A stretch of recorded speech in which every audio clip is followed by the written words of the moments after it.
बातमी आहे सोलापूरमधून। सोलापुरात धक्कादायक प्रकार उघडकीस आलाय। 68 वर्षीय वृद्ध व्यक्तीकडून 3 शाळकरी मुलींचा विनयभंग करण्यात आलाय। सोलापुरातील जेल रोड पोलीस ठाण्याच्या हद्दीतील हा प्रकार आहे। 68 वर्षीय वृद्ध व्यक्तीने 3 शाळकरी मुलींचा विनयभंग केलाय। आरोपी विरोधात गुन्हा दाखल करण्यात आलाय। सोलापुरातील जेल रोड पोलीस ठाण्याच्या हद्दीतला हा प्रकार आहे।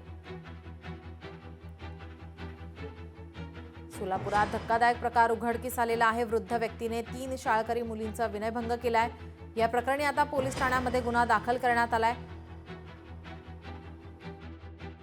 ताबडतोब पोलिसांनी हे सेन्सिटिव्हिटी लक्षात घेऊन यात गुन्हे दाखल केलेले आहे। जेल रोड पोलीस स्टेशनला 177/2025 या ऑफेन्स रजिस्टर करून घेतलेला आहे।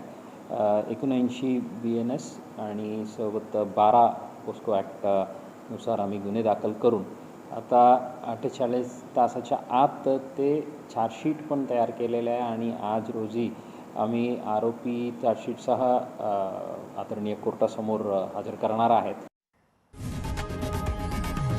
लोकशाही मराठी ऐका, पहा, जागरूक रहा।